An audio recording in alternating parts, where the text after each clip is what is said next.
Hi Water Signs, Cancer, Pisces, and Scorpio. Welcome po sa ating channel. At ito ay inyong weekly gabay tarot reading for November 19 to 25, 2023. Please be reminded that this is general reading po. So maaari kayong makarelate o hindi, just take what resonates. Gamitin ang reading na ito bilang gabay lamang. Balik po kayo dito bukas para sa ating daily gabay tarot reading. Please like, subscribe, and click bell button for notification para po updated po kayo sa daily tarot reading natin. Para po sa gusto magpa-reading, maaari nyo pong makuha ang link. Nasa description box po ito. Message nyo lang po ako sa messenger. Maraming salamat po.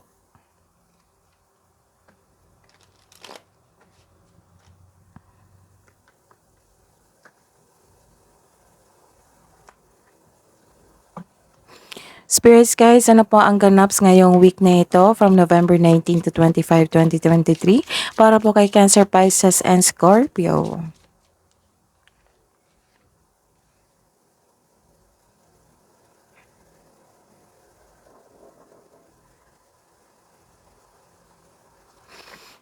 Mag-ingat kayo sa magnanakaw. Magnanakaw ng idea, magnanakaw ng isang bagay, basta po may magnanakaw. Mag-ingat po kayo. Maaari ding magnanakaw ng jowa or magnanakaw ng asawa. Spirits guides para po kay Cancer, Pisces, and Scorpio for this week po.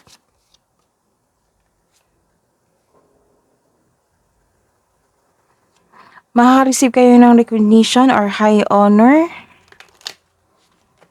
Maaaring sa trabaho nyo ito.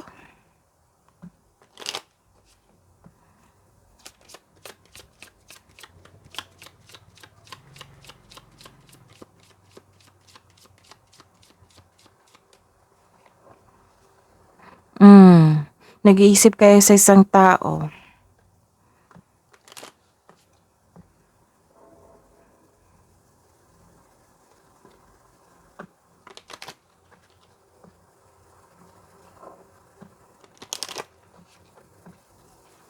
Spirits guys, ano po ang mensahe niyo po para kay Cancer, Pisces, and Scorpio ngayong November 19 to 25, 2023? May dumating na opportunities. So, may binigay na 2 paths ahead na opportunity na kailangan yung pag-isipan kung alin ba yung path na tatahakin mo. Pero ito yun, dumating yung opportunity ito. 2 opportunity na dumating.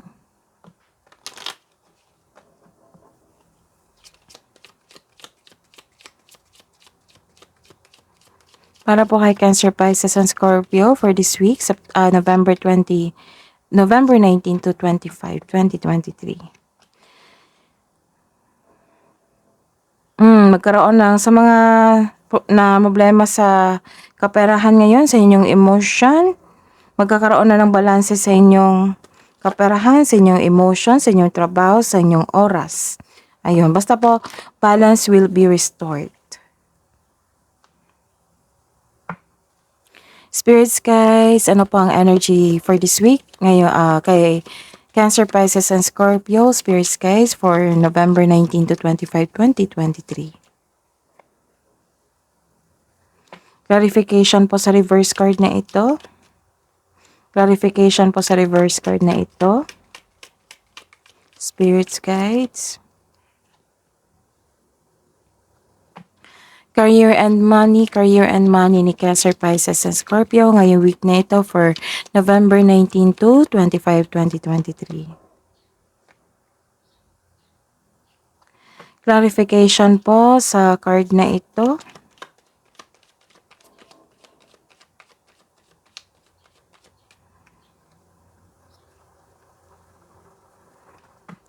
Love and romance, self-love, partnership, and romance.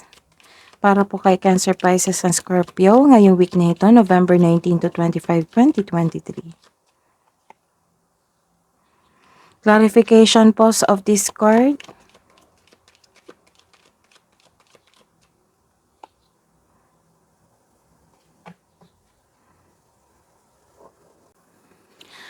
High water signs, Cancer, Pisces, and Scorpio. Uploaded na po yung monthly reading natin, monthly gabay reading for December 2023. Visit nyo lang po yung channel natin. Scroll down nyo lang po. Andun po yung separated video po ni Cancer, Pisces, and Scorpio. Monthly gabay tarot reading for December 2023. Maraming salamat po. Sa week na ito, from November 19 to 25, 2023, you have a reverse card here. Nagkaroon po ng self-doubt, nagkaroon ng resentment, nagkaroon ng self-blame, or may sinisisi kayong tao. Ayun. So, nakuha ko na. Nagkaroon ng sisi dito kasi hindi nag-iingat. Kasi may pagnanakaw na nangyari. Pagnanakaw, scammer, yan. Anong yung idea, pagnanakaw na isang tao, bagay, ayun. So, may nakita ko dito na disappointed kayo, na nag-put on blame kasi isang tao, or nagkaroon ng self-blame, nagkaroon din ng delay sa inaantay ng mga tao or sa isang bagay. Basta po nagkaroon ng self-doubt dito or pagsisisi. So, sa mga hindi pa nawala ng bagay or tao dyan, so dobling ingat po, magmasid, mag-observe kayo sa paligid nyo. Kung may darating na offer sa inyo, so mag-isip na kayo ng mabuti. And some of you, nakikita ko dito na stuck sa past nyo po. Nagkaroon ng delay sa mga plano mo in terms of future plans. Feeling mo na trap ka na and unable to progress without really understanding why. So, nagkaroon ng stagnation dito or pag-alala sa isang bagay. This card advises you to accept and move on. The past cannot be changed. Nangyari na. Kailangan mo lang tanggapin na nangyari na ito sa inyo. Lahat naman ng pagsubok ay may naiwang aral sa ating buhay. So, take this as a lesson learned. Learn from your journey para maiwasan nyo na ito. Kung hindi nyo maiwasan, nangyari na. So, nagkaroon kayo ng solusyon. So, take this advice. So, kung sa mga hindi nawalan dyan ng tao o isang bagay, dobleng ingat mo. Kung may mag-offer sa inyo, pag-isipan ng mabuti.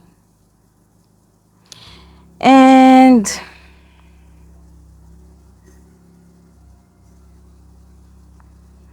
ayun, nagkaroon po dito ng isang movement.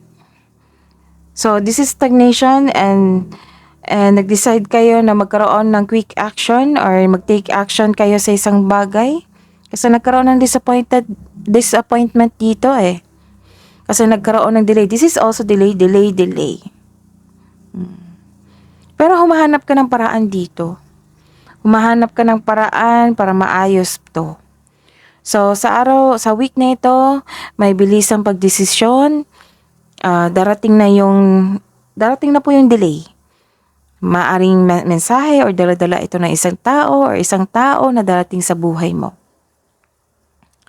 May parating din na blessings na magbibigay saya sa iyo. Wow. Maaring may travel na magaganap o isang bagong tao na darating sa buhay mo. May nakikita rin ako dito na may gulo na nangyari o may ganap na away. So, ingatan talaga ang inyong sarili kasi may thief dito pagnanakaw, pag-aabuso, manloloko, ayun. So, andyan pa pala yung manloloko or magnanakaw. Kasamahan mo. So, mag-ingat sa taong ito. Sa buhay, karera sa kaperahan, nagkaroon po dito ng isang ending. This is ending and new beginnings. Magtatapos sa isang mapait na sinapit. Mawawala na yung blockages po na nagdulot ng pagkawala ng trabaho, ng kaperahan, basta ang pagkawala ng isang bagay o isang tao. Mawala na po yan. Kasi you are taking an action dito So ito, mawala na po. This is a confirmation, mawawala ng lahat ng blockages na nagdulot ng pagkawala ng trabaho o mga hadlang sa pananalapi. May parating talaga. This is 1 and 2, may parating talaga na nagsabi na may biyaya na parating na magbibigay daan sa inyo na mas maunlad na panahon. So may darating, wag mawalan ng pag-asa. So this is it. At ang sabi dito, accept and learn the past situation. So dalawa ng card na nagsabi na may darating na biyaya and dapat po accept and learn the situation. And the clarification is nagkaroon ng harmony dito. Pagkakabalanse. Pagkaroon ng balanse sa inyong kaperahan, sa relasyon, sa inyong emotion, sa inyong ginagawa ngayon. Nagkaroon ng moderation dito, serenity. Nagkaroon ng realization. Kasi nag-iisip ka dito eh. Mag-ingat lang po kayo sa isang tao na maaring may customer or client kayo na masungit or sensitive. Kaya kailangan mahabang pasensya at pag-intindi. Sa kaperahan, this card asks you to pay attention to your income at sa paggasta. So do not overspend. So bantayan niyo po ang inyong kaperahan. Sa buhay pag-ibig, nagkaroon ng balanse dito sa inyong emotion o sa inyong buhay pag-ibig.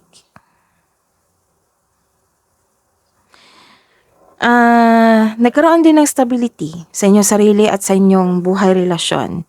Sa mga single dyan, buhos ang oras nyo sa pag-aaral o sa trabaho. Wala na kayong time sa sarili nyo. Pagbabalanse ang kailangan, ganun din sa may karelasyon. Kailangan talaga ng pagbabalanse dito. Or maaring nagkaroon ng balanse sa inyong relasyon ngayon. And sa clarification po dito,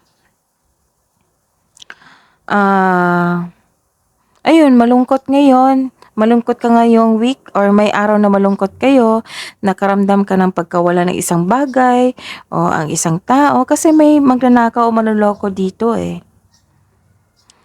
May nararamdaman din akong takot dito sa kakulangan. Ang ilan nagkakasakit na dahil sa stress or hindi maayos ang tulog. Maaring ilan sa inyo nawala ng trabaho o nalampasan ng opportunity na makapagbago sa inyo ng buhay. May sabi din dito kasi mag-ingat po, mag-ingat sa isang tao, sa isang bagay kasi may pagkawala talaga. So kung sa mga hindi naranasan to, sa mga hindi nagkaroon ng itong pangyayaring ito, huwag niyo hayaan na mangyari ito. So kailangan i-avoid nyo. Basta kung may offer sa inyo, kung may tao na darating sa inyo or may manloloko na tao, so put blockages. Put boundaries. Ingatan ang inyong kaperahan.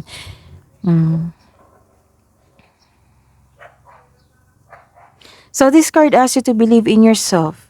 Think positive na makabangon ka ulit and have faith and divine can lift you out of any period of loss.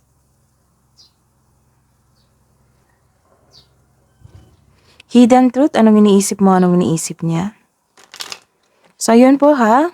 Ang sabi na may warning na ingatan ang mga bagay-bagay, isang tao, sa yung mga ideas nyo, baka nakawin yan. May manloloko po.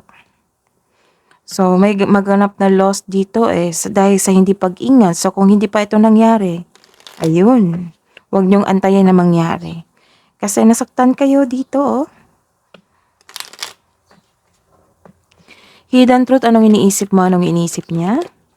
Para sa mga single, we both know I am not the one for you. Para po sa mga may relasyon sa buhay mag-asawa, hidden truth po. Gusto talaga niyang lumabas. I wish I could take back my words. So may masakit magsalita dito.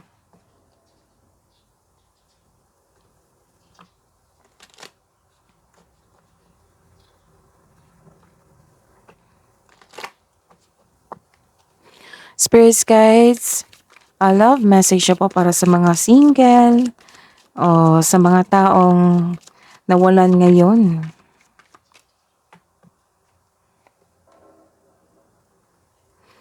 Focus your energy on one thing. So focus on one thing na makapagbigay sa inyo ng ginhawa or magkailangan ng mag-focus, mag-isip ng mga bagay ng paraan para makarecover kayo or ma-overcome nyo ang obstacles na dumating sa inyong buhay.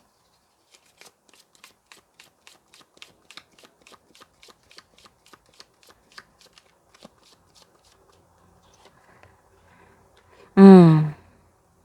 'Di ba po sabi ko sobra kayong nasaktan, wala na kayong panahon sa sarili. Ayun, ang sabi ni universe, ah, matulog kayo ng maayos, bigyan ng oras, ng pagpahinga, kasi sobra kayong mag-isip dito.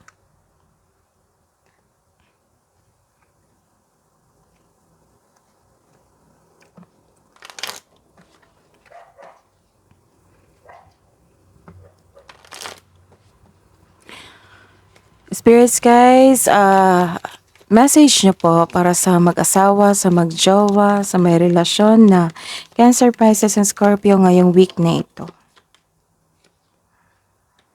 Admire. It's time to think of everything that you admire in your partner. Spirits guys, ano pa po yung mensahe nyo po para sa buhay mag-asawa at sa mag-jowa, sa may karelasyon for this week po? 1111 is an important number for twin flames. It symbolizes the harmony and balance of soul counterparts. Kanina ko pa to gustong sasabihin sa inyo. Baka may kasamahan kayong Gemini, Libra, and Aquarius. Maaring karelasyon nyo ito.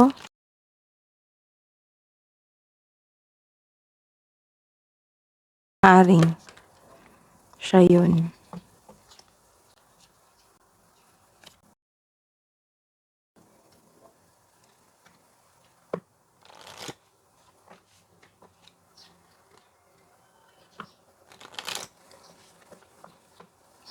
Spirits guys, wisdom message nyo po para kay Cancer, Pisces, and Scorpio ngayong week na ito. Ask others to help you instead of trying to do everything by yourself. Ask divine assistance.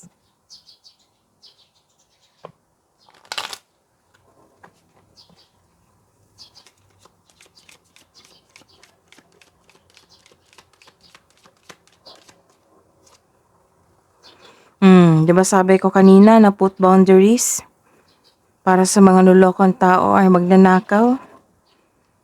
And love yourself enough to say no to the others, demands on your time and energy. Baka po may hingi ng tulong sa inyo. Baka, ayun. Yun yung manloloko or magnanakaw. So, ingatan.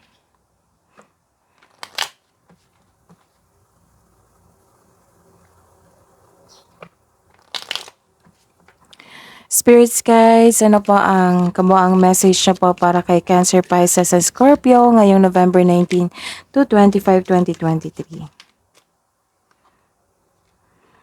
This is a time for healing. Parang lumabas ito noong November 18, 2023 na reading po.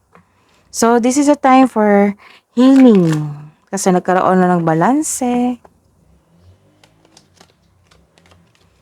A time for healing, tamang tulog, connect to your energy, connect to your intuition. And work through your fears. So, may takot talaga kayo. May takot kayong nararamdaman. So, work for it. Kailangan ma-overcome nyo ito.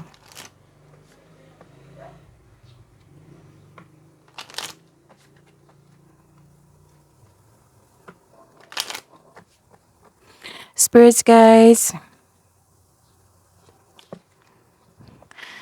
guys, angels, archangels, guardian angels, mensahe nyo po para kay Cancer, Pisces, and Scorpio.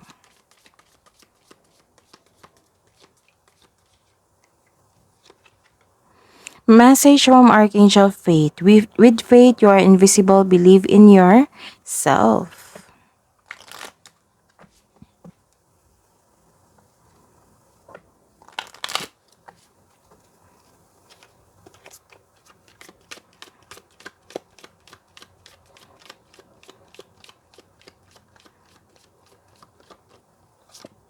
Message from Seraphim Seraphiel.